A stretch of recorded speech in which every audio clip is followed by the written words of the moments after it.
අයිබෝන් සුබ දැසනක්. අද අප්‍රේල් මාසේ 27 වෙනිදා. මේ දවස්වල කහගන්නත් අමාරුයි නේද? කහගන්න මෙන්න මෙහෙම කියනවා. පසුගියදා රජය විසින් කහ ආනයනය නතර කරන ලදී. දේශීය කහ අවශ්‍යතාව වාර්ෂිකව මෙට්‍රික් ටොන් 7500කි. එයින් අපනිපදවන්නේ මෙට්‍රික් ටොන් 2000ක් පමණි. 7500න් 2000ක් පමණයි කහ අපනිපදවන්නේ. ඉතිරිය ඉන්දියාවෙන් රැගෙන එයි. අපේ කහවල කහ වර්ණය සාධන කර්කියුමින් නැමැති වර්ණකය 7% දක්වා තිබේ. හැබැයි ඉන්දියාවෙන් ගෙන කහවල තියෙන 3% පමණයි. එහෙම වුණත් තත්ත්වෙන් බාල, ඒ කියන්නේ අපිට වඩා තත්ත්වෙන් බාල කහ මෙට්‍රික් ටොන් 7500ක් ඉන්දියාවෙන් ගෙන්නනවා. මේ පළවෙන්නේ අද පුවත්පතේ අද මව්බිම් පුවත්පතේ වදකාගාරයේ තක්සලාව හෙවත් කොරෝනා කියන මාතෘකාව යටතේ පළවෙන විශේෂාංග ලිපියකින්. මේ ලිපිය සනත්තෙන් බණ්ඩාර ලියන්නේ ඔහු ලියනවා මේ විදියට ගත්තාම මේ කහ පිළිබඳව විතරක් නෙවෙයි කහ ගන්න අමාරුකම නිසා විතරක් නෙවෙයි තවත් බොහෝ පාඩම් අපිට කොරෝනා කියා දීලා තියෙනවා.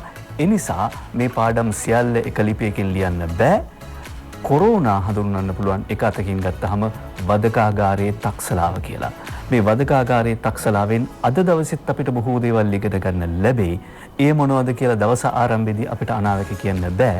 හැබැයි මේ සියල්ල පාඩම් විදියට සැලකුවොත් හෙට දවස එච්චර කලවර වෙන්නේ නැහැ. අපි සූදානම් අද ජාතික පුවත්පත් වාර්තා කරන පුවත් මොනවද කියලා විමසලා බලන්න.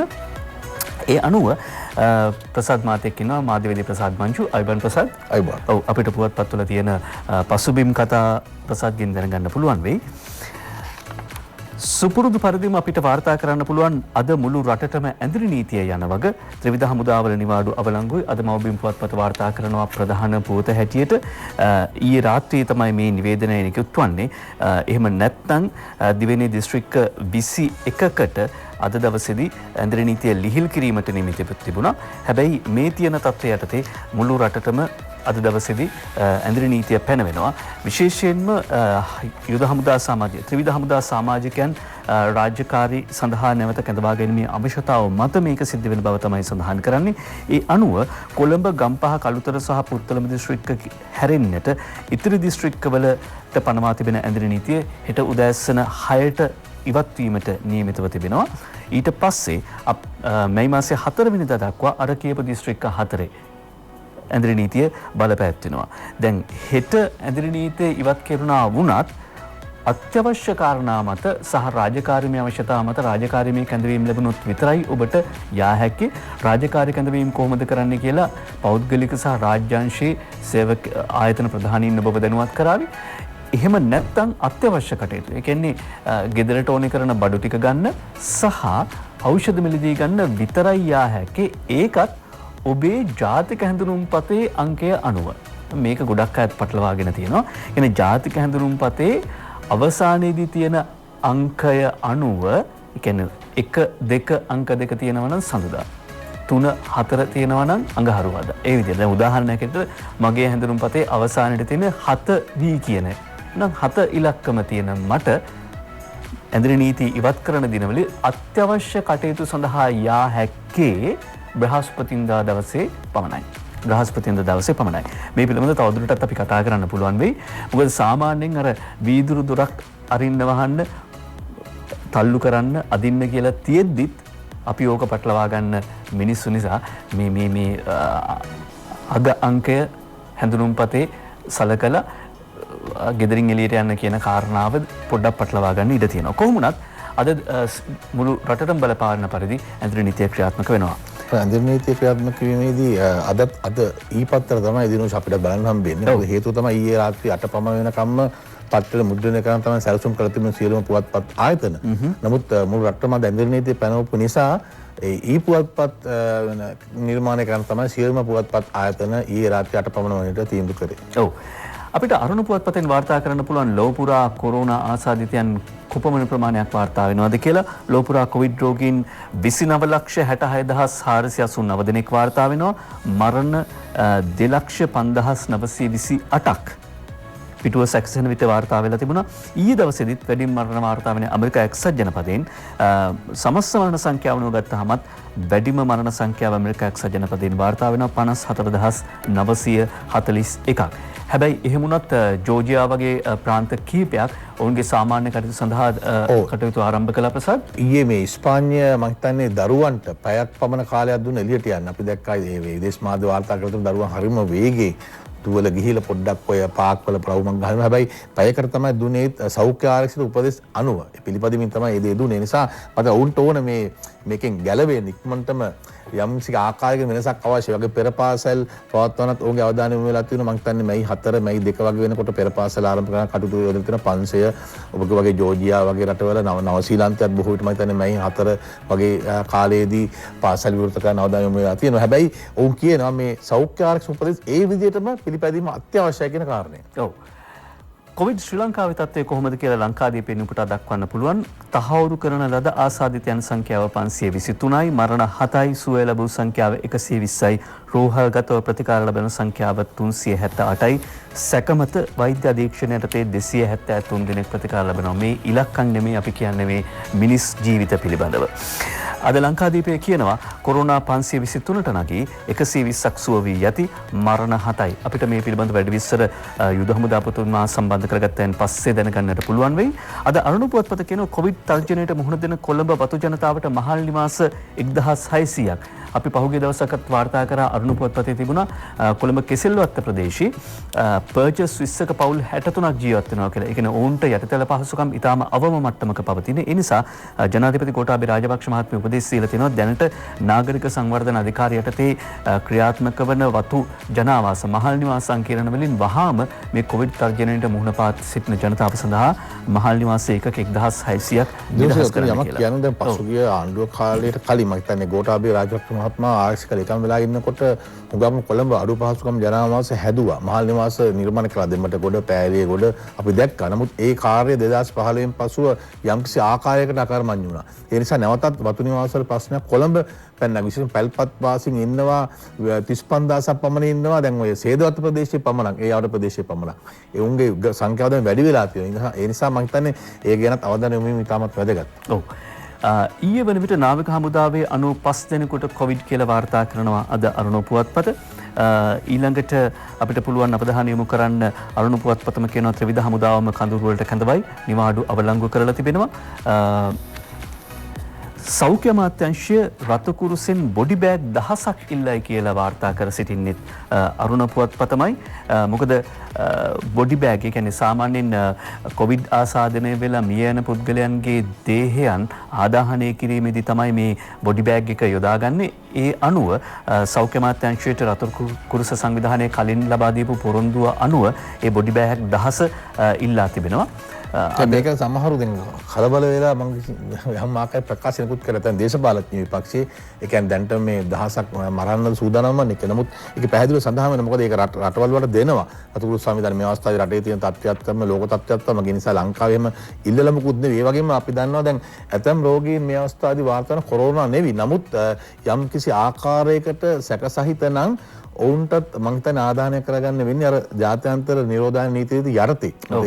එහෙම මృతදේහයන් කිහිපයක්ම අවසන් කටයුතු සිදු කරා. ඒ තත්ත්වය සැලකිලිට අරගෙන තමයි මේ කාරණය ක්‍රියාත්මක වෙන්නේ දිනුෂ. ඔව්.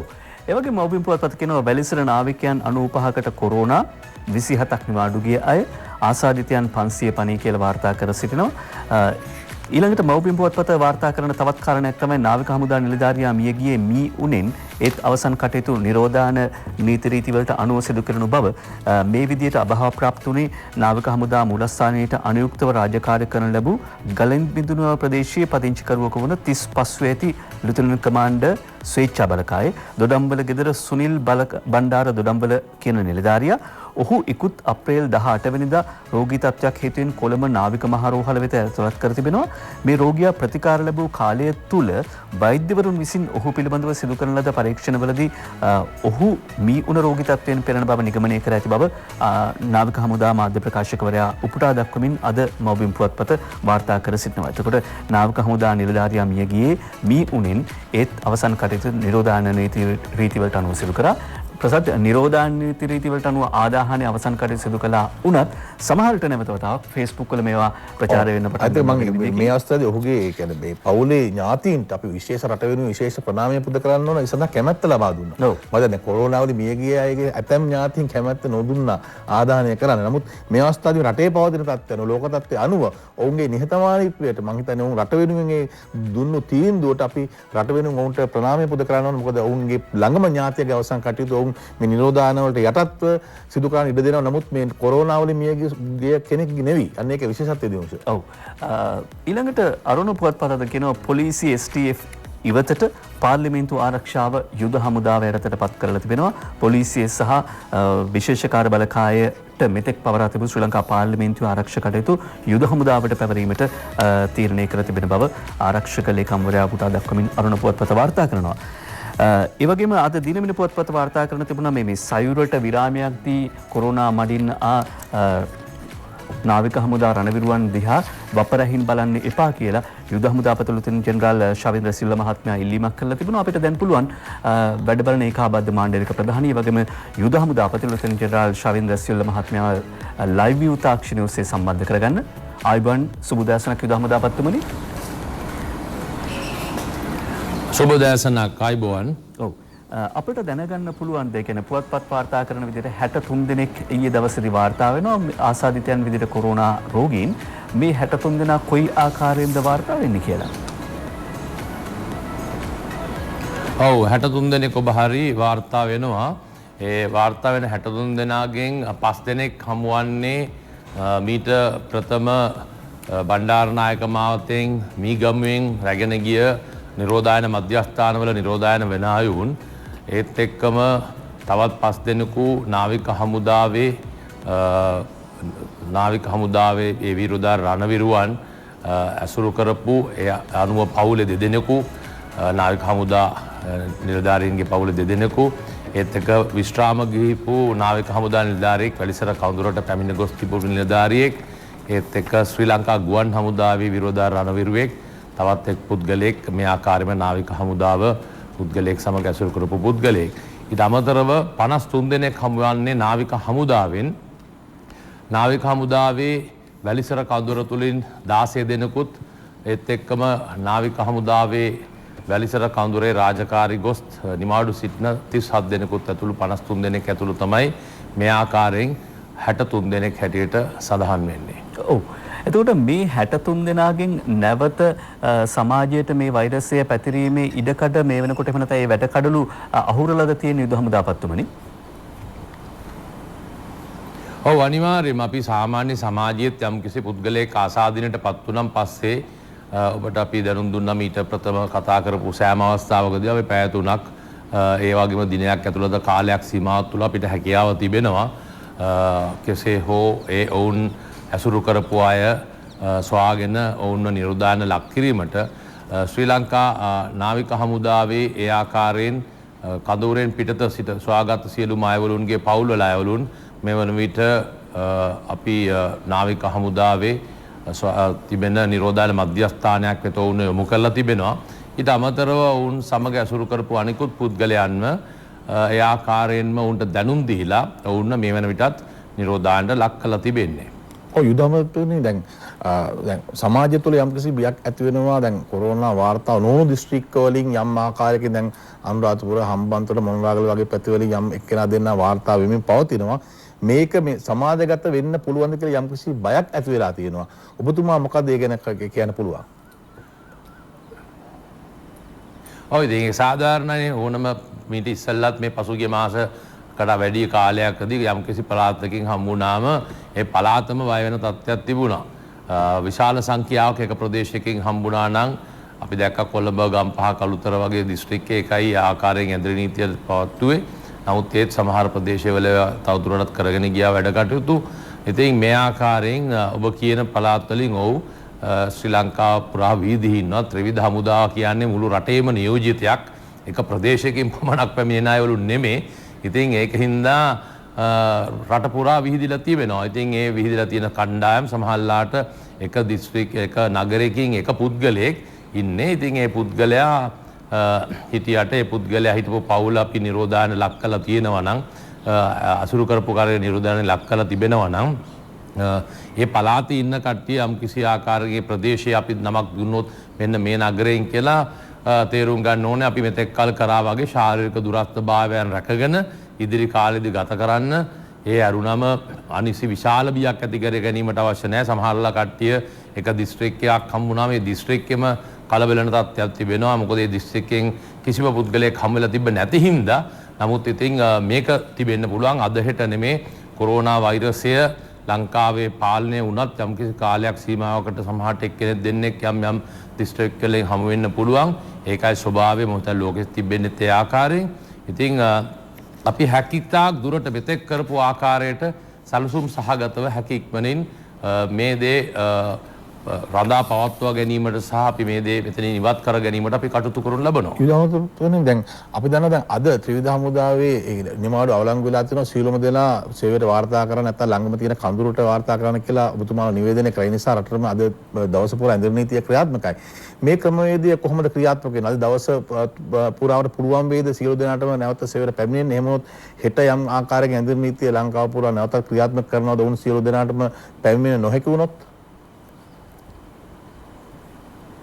දැන් මෙහෙමයි ඇත්තටම පැමිණිය නොහැකි මේ හමුදාවේ කට්ටිය සාමාන්‍යයෙන් බැහැයි කියලා දෙයක් තියෙන්න බෑ හමුදාවේ කට්ටිය පැමිණිය යුතුයි ඔවුන්ට අපි හැකිතාක් දුරට ප්‍රවාහන පාසුකම් සපයලා තියෙනවා අපි බලාපොරොත්තු වෙන්නේ නැහැ පූර්ණ ආබාධිතයන් හැටියට අභිමන්සලවල ඉඳලා නිමාඩු ගිය කට්ටිය ඒ වගේ කට්ටිය අපි බලාපොරොත්තු වෙන්නේ නැහැ නමුත් අපි බලාපොරොත්තු වෙන අනිත් කට්ටියට එන්න අපේ සොල්දාදුවන් අපේ වීරුදා රණවිරුවන් දන්නවා එන ක්‍රමවේදයන් අපි අද සියලුම නගරවලට අපි ප්‍රවාහන පහසුකම් සපයලා තියෙනවා නාවික ගුවන් සහ යුද හමුදාවේ අපි බලාපොරොත්තු වෙන උන් රැගෙන එයි කියලා බැරි වෙලාවත් එසේ උන්ට යම් කිසි අපහසුතාවයක් ආවොත් පමණක් සාධාරණ හේතුවක් මත උන්ට අපි දැනුම් දෙලා දිනවා ළඟම ඇති එසේ ලබා ගැනීමට අපහසු වුණ අයට ළඟම ඇති හමුදා කඳුර රපෝර්තු කරන්න කියලා ඒ රපෝර්තු කරපු ගමන් ඒ කඳුර වලින් මේක ඒ කට්ටිය අනිකුත් කඳුර වලට දැනුම් දීලා ඔවුන් ඒ තමුන් වාර්තා කළ යුතු කඳුර වලට රැගෙන ඒමට කටයුතු කරයි.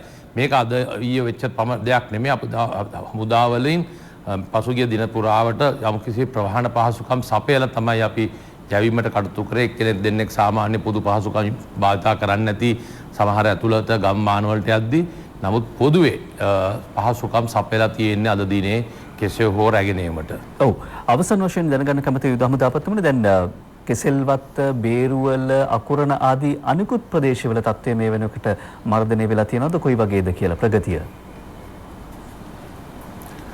අනිවාර්යයෙන්ම මර්ධනය වෙලා තියෙනවා. නමුත් අර ආසාදිත වෙන ඔබ දකින්න දැන් අද දිනෙත් අපි ඊයේ දිනේ හොයාගන්නවා මීගම්වර මියගිය පුද්ගලයාගෙන් අරන් ගිය පුද්ගලයන්ගේ ආසාදිත පුද්ගලයෝ ඊයේ හම්බ වෙනවා නිරෝධායන මධ්‍යස්ථාන තුල. මේකයි නිරෝධායන මධ්‍යස්ථානවල තිබුණු වටිනාකම ඔවුන් හිතන්න සමාජය තුළ මීගමෙන් අරන් ගිය කට්ටිය අද වෙනකන් හිටියනම් ඊයේ නම් ආසාදිත බවට හොයාගන්නේ හිතා ගන්න පුළුවන් කී දෙනෙක් මීගමු ප්‍රදේශයෙන් මේනකොට ආසාදින වෙන්න තිබ්බද කියලා.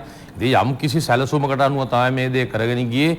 ඉතින් ඒ අනුව තමයි කරගෙන ඇවිල්ලා තියෙන්නේ. ඉතින් ඒකයි ඊයේ වෙනකොට 63ක් මුළු ලංකාව තුළ දැනට ආසාදිතයන් හැටියට ඉන්නේ 395 දෙනෙක්.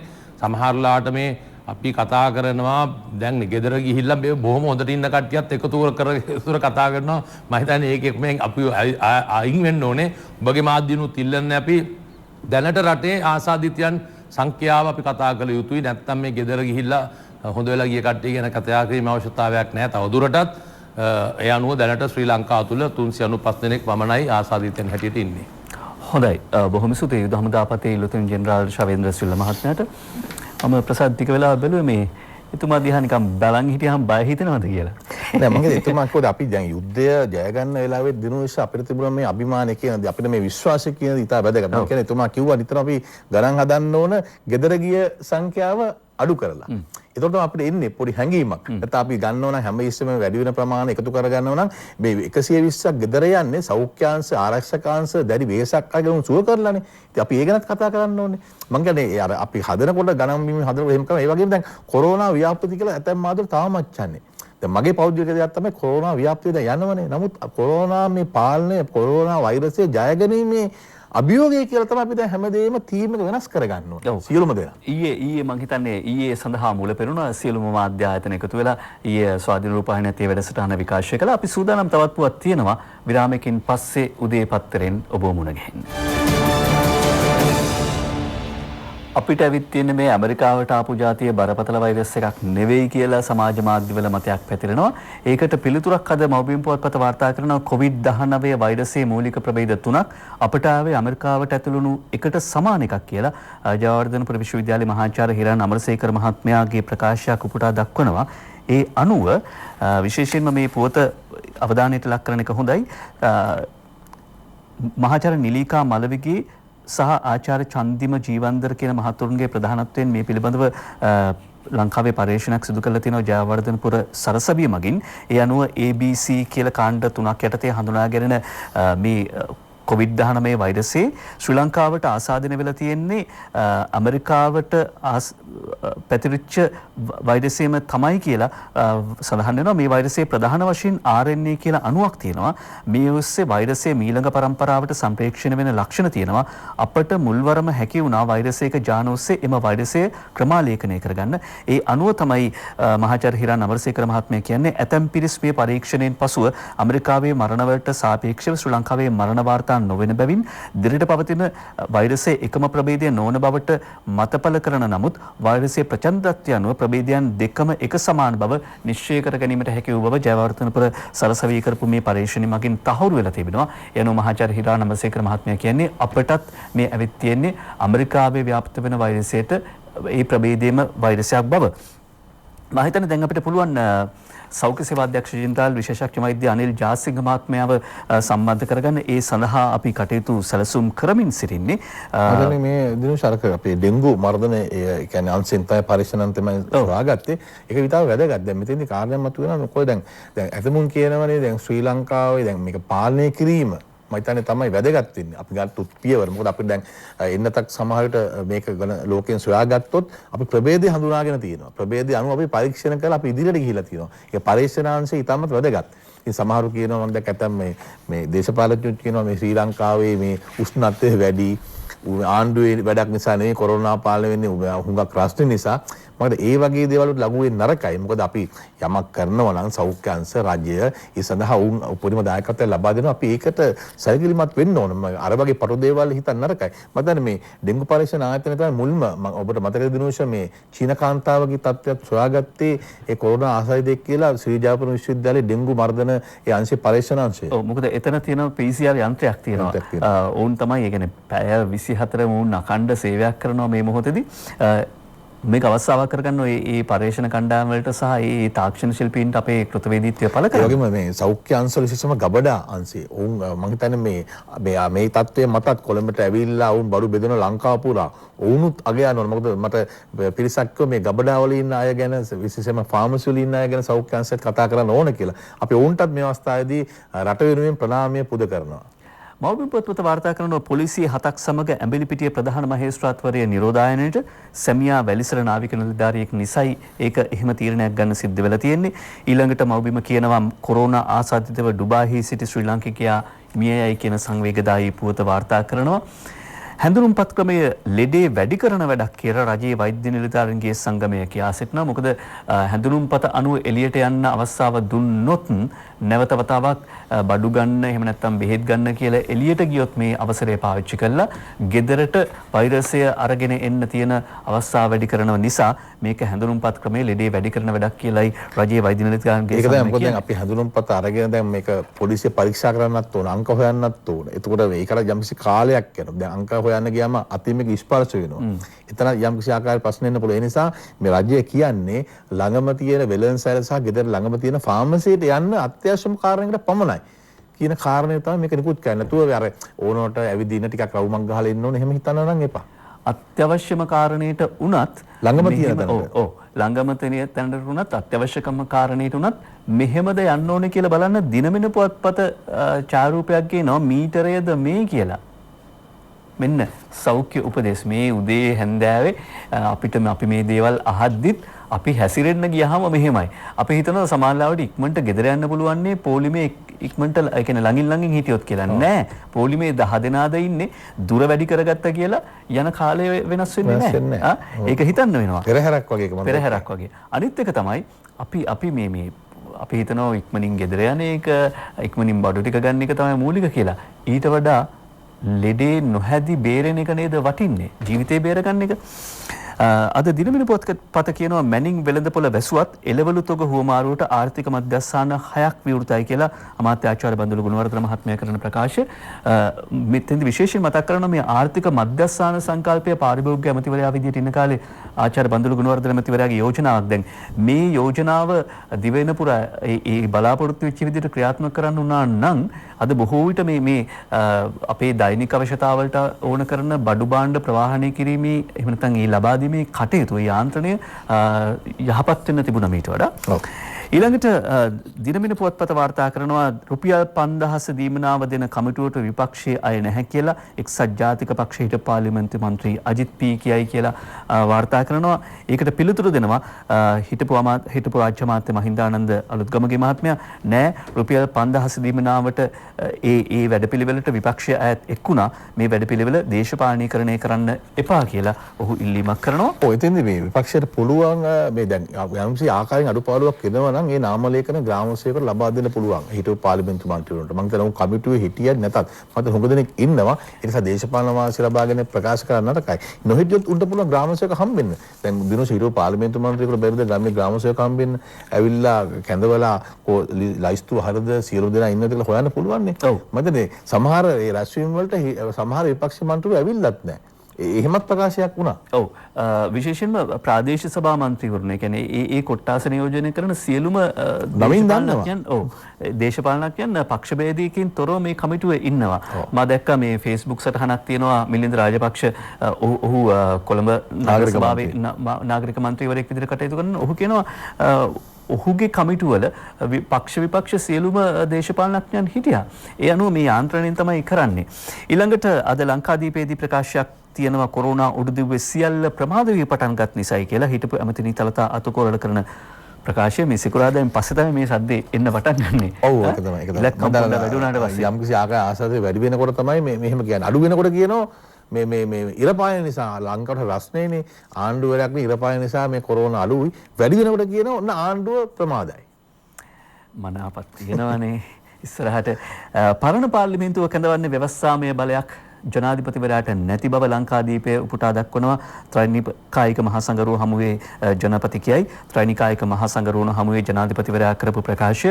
ඒ අනුව අභිනව පාර්ලිමේන්තුවක් කැඳවීමට විනා පැරණි පාර්ලිමේන්තුව කැඳවීමේ ව්‍යවස්ථානුකූල බලයක් නොමැති බව ජනාධිපති ගෝඨාභය රාජපක්ෂ මහත්මයා ත්‍රිනිකායික මහසංඝරත්නය සමග සිකුරාදා පැවති සාකච්ඡාවේදී පවසා තිබෙනවා. අද ලංකාදීප අපි ඒක ගැන කිව්ව සිකුරාදා. මොකද මෙතින් වැදගත්ම දේ තමයි දැන් මින් ඉදිරියට මාසෙකට සැරයක් මාසේ 3 වෙනි සිකුරාදා සවස් 2ට මහා සංඝරත්නය ත්‍රිනිකාය මහා සංඝරත්නය ප්‍රමුඛ ආගමික නායකයින්ගේ කමිටුවක් ජනතාව සමග සාකච්ඡා කරනවා රටේ ප්‍රශ්න ගැන. මම හිතන්නේ මේ රජකාලෙන් පස්සේ මේක හොඳ ආදර්ශයක්. ඒ නිසා මම හිතන්නේ කොරෝනා නැති වුණත් මාසෙරසරයක් මේ මහා සංඝරත්නය සමග රටේ ප්‍රශ්න ජනාධිපති රටේ රාජ්‍ය නායකයා කතා කිරීම අගමැතිතුමත් සම්බන්ධ කර ගැනීම ඉතාමත්ම හොඳ පූර්වාදර්ශයක් කියලායි මම කියන්නේ. ඔව් ඒත් එක්කම අද ලංකාදීප පුවත්පතේ ඇතුළු පිටුවක ජනාධිපති නීතිඥ මනෝහර ද සිල්වා මහත්මයාගේ සාකච්ඡාවක් පළ වෙලා තිබුණේ. එතෙන්දී එතුමා කියනවා නෑ ව්‍යවස්ථා අර්බුදයක් කිසිම විටක නෑ. මේක ව්‍යවස්ථා අර්බුදයක් මතු කරන්න උත්සාහ ගන්නවා විතරයි. විධිවිධාන සලසා තිබෙනවා. ඒ විධිවිධාන අනුව තමයි මේ කටයුතු කරමින් පවතින්නේ කියලා. අද අරුණ පුවත්පත කියනවා පසුගිය මාස කිහිපයට ඇමතිට හොරෙන් ලංවීම බිලියන ගණනක් ණය අරගෙන කියලා. මේ අනුව සාමාන්‍යයෙන් නම් රාජ්‍ය බැංකු වලින් ලබා ගැනීමේදී ණය ලබා ගැනීමේදී අමාත්‍යවරයාගේ අත්සන අනුමැතිය අවශ්‍යයි. හැබැයි අධ්‍යක්ෂ මණ්ඩල අනුමැතිය යටතේ පමණක් පසුගිය මාස කිහිපය තුළ රුපියල් බිලියන ගණනක් කියන්නේ මිලියන දහස් ගණනක ණය අරගෙන තිබෙන බව අරුණ පුවත්පත වාර්තා කරනවා. ඒක අමාත්‍යාංශ ස්ථිර ලේකම්වරයාවත් දන්නේ නැද්ද? මොකද මේ මූල්‍ය බලයේ තියෙන අමාත්‍යාංශ ස්ථිර ලේකම්වරයා. චීෆ් ඇකවුන්ටන්ට් ඔෆිසර් කියලා කියන්නේ. ඔව් යම්කිසි ආකාරයෙන් පරීක්ෂණයක් පැවැත්වුවොත් ඒ මොකක් හරි අක්‍රමිකතාවක් වෙලා නම් අමාත්‍යාංශයේ ලේකම් තමයි වාක්‍ය කියන්න වෙන්නේ. ඔව් CFO එහෙම නැත්නම් චීෆ් ෆයිනෑන්ෂල් ඔෆිසර් විදිහට අමාත්‍යාංශයේ ලේකම්වරයා තමයි බලධාරියා වන්නේ. අපි සූදානම් දෙවෙනි විරාමය ලබන්න. විරාමයෙන් පස්සේ නැවත මුණ ගැහෙමු. යළිත් අපි උදේ පත්තර සමග එළිවෙන්න කලින් එළිදරව් කරන්න සූදානම් උදේ පත්තරවල තියෙන පුවත් සිරස්සල මොනවද කියලා අරුණ පුවත්පත කියනවා මාර්තු අප්‍රේල් විදුලි බිලට අමතර ගාස්තු නැහැ කියලා වාර්තා කර සිටිනවා. ඒක ඔබට සහනදායී පුවතක් වෙයි. ඒ වගේම මෞබිමි අරුණ පුවත්පත තවත් වාර්තා කරන කාරණයක් තමයි ලංගම දුම්රිය පඩිගෙවන්න බිලියන 1.4ක් ඕන මහා භාණ්ඩාගාරයට දන්වලා තියෙනවා. මේ වන විට විශේෂයෙන්ම ප්‍රවාහන අමාත්‍යාංශය අධික පාඩුවක් ලබන බව අමාත්‍ය මහින්ද අමරවීර මහත්මයා සඳහන් කරනවා. මොකද මේ වෙනකොට අමාත්‍යාංශයට අයිති ආයතන වලින් ආදායම් ලැබීමේ ප්‍රවණතාව සෑහෙන අඩු වෙලා තියෙනවා. කෝච්චියෙන් සල්ලි එන්නේ නැහැ, බස් වලින් සල්ලි එන්නේ නැහැ, ඊළඟට RMB එකකින් සල්ලි එන්නේ නැහැ, දඩකොළ නැහැ. ඒ තත්ත්වය තුල ආදායම සෑහෙන අඩු වෙලා සිය අමාත්‍යාංශයට ආයතනවල වැටුප් ගෙවීම සඳහා රුපියල් බිලියන 1.4ක මුදලක් මේ අනුව මහා භාණ්ඩාගාරයෙන් අපේක්ෂා කරන බව සඳහන් කරනවා. මොකද ලංගම සේවකයන්ට පඩි ටික දෙන්න ඕන නැත්නම් ඔවුන් වැඩට එන්නේ නැහැ. එහෙම වුණොත් ලබන සතියේ ඉඳලා රට ටිකෙන් ටික යථා තත්ත්වයටපත් වෙද්දී ඒ ප්‍රවාහන කටයුතු වලදී බාධාවක් එන්න පුළුවන්. දුම්රිය සේවකයන්ට එහෙමයි මේ පහසුකම් සලසන්න ඕනේ. අපිට අපේක්ෂිත ආදායම ගන්න බෑ. මොකද බස් රථේ වුණත් යන්නේ දිනෝෂ මීටරයක දුරින්. එතකොට සීට් ගානට උනත් මීටරයක දුරින් තවත් ගාන අඩු කරලා යන්නේ. ඒ නිසා තමයි පෞද්ගලික බස් හිමියන්ට මේ ලීසින් සහනය දීලා තියෙන්නේ මාස කිහිපයකට. උන්ට ඒ සහනය දීලා තියෙන අවස්ථාවේ මම හිතන්නේ උන්ට වගකීමක් තියෙනවා රට වෙනුවෙන් ඒ ප්‍රවාහන කටයුතු එන්න. නමුත් ඔවුන් එන්නේ නැහැ. ඒ නිසා තමයි ලංගම් බස් වලට විශාල ධාරිතාව දරන්න වෙන්නේ. ඒ නිසා තමයි විශාල පිරිසක් මගින් පටවන්න වෙන්නේ. එහෙම වුණාම තමයි මීටරයේ දුරස්ථභාවය නැති වෙන්නේ. ඉතින් මේ කියන කාරණා ලංකා පෞද්ගලික බස් හිමියන්ගේ සංගමය මම හිතන්නේ පොඩ්ඩක් නම්‍යශීලීත්වයක් රට වෙනුවෙන් මේ අවස්ථාවේ ලබා දෙන්න ඕන දිනුෂ. ඔව් ඒ වගේම මගීන් වන අපෙන් ඒකයි රජය ඉල්ලන්නේ අත්‍යවශ්‍ය රාජකාරී සඳහා පමණක් පොදු ප්‍රවාහන සේවා පාවිච්චි කරන්න කියලා. ඒ කියන්නේ ඔබ පෞද්ගලික අංශයේ නැත්නම් රාජ්‍යාංශයේ සේවකයෙක් නම් ඔබව කැඳවලා තියෙනවා නම් මේ ඇඳරි නීතිය ලිහිල් කළාට පස්සේ සේවය සඳහා ඒ රාජකාරී කටයුතු සඳහා පමණක් පොදු ප්‍රවාහන සේවා පාවිච්චි කරන්න. ඒ වගේම ඔබට කඩේට ගිහිල්ලා බඩු ටික ගන්න ඕන නම් එහෙම නැත්නම් බෙහෙත් ටික ගේන්න ඕන නම් ඒක පයින් යන්න කියලා තමයි ළඟම තියෙන කඩේට. ඔව්. අයිතක ඇතම් රාජ්‍ය ආයතනවල ප්‍රවාහන පහසුකම් ලබා දෙන්නේ ආයතන ප්‍රධානීන් තීන්දුව කරලා තියෙනවා දිනෝස්. ඔව්. කොහොමද මේ කොරෝනා එන්න කලිනුත් එහෙම දුන්නනේ රාජ්‍ය ආයතන රසක්ම. පැහැදිලිවම. දැන් ඊළඟට අපි විදේශ පුවත් කෙරෙහි අවධානය යොමු කරන්න කැමති. අද අරුණ පුවත්පත කියනවා උතුරු කොරියානු නායකයා මියගිය බවට ප්‍රචාරයක් ලෝපුරා පළ වෙන බව කිම් ජොන් උන් මිය ගිහිල්ලා තියෙනවා කියලා වාර්තා කරනවා. බොහෝ ඒ කියන්නේ විශේෂයෙන්ම හොංකොං මාධ්‍ය ආයතනයක් තමයි ඊයේ මේක නිවේදනය කරන්නේ. මොකද මේකට හේතුව පහුගිය අප්‍රේල් 11 වෙනිදායින් පස්සේ මේ කිම් ජොන් උන් කිසිම ප්‍රසිද්ධ රැස්වීමක සහභාගී වෙන ප්‍රසිද්ධ අවස්ථාවකට සහභාගී වෙනවා දැකලා නැහැ. ඒ අනුව තමයි ඔවුන් සැකපල කරන්නේ. ජාත්‍යන්තර මාධ්‍යවල ඡායාරූපවා නිකුත් උනේ නැහැ. ඔව් නිකුත් උනේ නැහැ. කලින් මොකද ආසන්න දිනවල ඔහු යම්කිසි අසනීපයකින් හිටියේ දිනෝෂ. ඔව් හෘදයාබාධයක් ඇති වෙලා ඔහු ඇවිද්දෙත් ටිකක් අමාරුයි. මේ කාරණා තමයි මම හිතන්නේ ඇමරිකාව දැන් කොරෝනා වලට වඩා හොයනවා සූක්ෂම ලෙස චන්ද්‍රිකා තාක්ෂණ ඔස්සේ මේ උතුරු කොරියානු නායකයාගේ තත්ත්වය. ඔහු ගමන්ගත් ප්‍රදේශ චන්ද්‍රිකා ඡායාරූපවලින් මම හිතන්නේ ඔහු අර ඔහුගේ පෞද්ගලික දුම්රිය ස්ථාන මේ දුම්රිය නවත්තලා තියෙන ස්ථානය කුමක්ද? නිවාඩු නිකේතනයක්ද? එතනින් එහාට දුම්රිය දවස් ගණනාවක් හෙල්ලුනේ නැහැ. ඇයි? දැන් මේවත් ඇමරිකාව හොයනවා. ඔව් අන්න දැන් අර අරුණ පුවත්පතෙන් පස්සේ අපිට උපුටා ගන්න නියමිතව තිබෙන ඔන්න ඔය කාරණාව උතුරු කොරියානු නායකයාගේ දුම්රිය නිවාඩු නිකේතනයක කියලා වාර්තා කරනවා. ඒ අනුව උතුරු කොරියානු නායකයාගේ වගතුග සොයා බැලීමෙහි නිරතව සිටින වොෂින්ටන් පදනම් කරගත් අධීක්ෂණ ව්‍යාපෘතියක් විසින් චන්ද්‍රිකා ඡායාරූප සමූහයක් ඇසුරින් සිදු කරන ලද සමාලෝචනයකදී නිගමන කිහිපයකට එළඹිලා තියෙනවා. ඒ අනුව කිම්ගේ සෞඛ්‍ය තත්ත්වය හා ඔහු සිටින ස්ථානය පිළිබඳ අනුමාන කිරීමට ඔහු උත්සාහ කරමින් සිටිනවා. මෑතකදී ඔහු හෘද සැත්කමකට ලක් කළා. පහුගිය අප්‍රේල් 21 සහ 23 දිනවල වොන්සාහි මේ විශේෂ දුම්රිය නවතා තිබූ බව අදාළ නිරීක්ෂණ මත නිකුත් කරන ලද වාර්තාවේ සඳහන් වෙනවා. කොහොමුණත් දැනට සැක කෙරෙන්නේ මේ විශේෂ දුම්රියේ පැමිණීම මගින් උතුරු කොරියානු නායකයා සිටින තැන ඔප්පු කිරීමට හෝ ඔහුගේ සෞඛ්‍ය තත්ත්වය ගැන කිසිවක් නිශ්චිතව කියන්න බෑ. නමුත් මේ කිම් ජොන් අන් කියන උතුරු කොරියානු නායකයා නැගෙනහිර වෙරළ තීරයේ මේ VIP ලට විතරක් ඉන්න පුළුවන්. ඒ කියන්නේ ප්‍රභූන්ට විතරක් ඉන්න පුළුවන් ස්ථානයක පිහිටි ඔවුන්ගේ පෞද්ගලික නිවාඩු නිකේතනය ආසන්නයට ඔහුගේ පෞද්ගලික දුම්රියෙන් ගිහිල්ලා තියෙනවා කියන නිගමනය තමයි දැන් සූදානම් වන්නේ. තවත් දෙයක් කියනවා දැන් බලන්න දිනෝෂ මේ ලෝක දේශපාලනයේ තියෙන මේ මම හිතන්නේ මේ බලපුරේ කියන්නේ ඇමරිකාවේ මෙච්චර ප්‍රමාණයක් මේ යනවා වෛර දහසාදී විශාල ප්‍රමාණයක් ඉන්නවා. එහෙම තියෙද්දිත් ඇමරිකාව වැඩි නවත්තලා නැහැ. උතුරු කොරියාවේ නායකයාට මොකද වුනේ කියලා ඒක හොයන එක ගැන. ප්‍රසාද් ඕක හොඳ කාරණයක්. මොකද දැන් අපි දැන් බලාපොරොත්තුෙන් ඉන්නවා ආසියාව කේන්ද්‍ර කරගත්ත ආර්ථිකයක් එහෙම අර නැවත ආසියාවේ ජවය එක්ක ජාතිකත්වවාදය පදනම් කරගත්ත ජාතික ආර්ථිකයක් තියෙන එහෙම ව්‍යුහයක් හැදෙයි කියලා. හැබැයි අපි අමතක කළ යුතු වන්නේ නැහැ යටත් විජිතවාදයෙන් පස්සේ නව යටත් විජිතවාදයේ යටත් විජිතවාදයටත් වඩා බරපතල විදියට සංවිධානාත්මකව ආවා.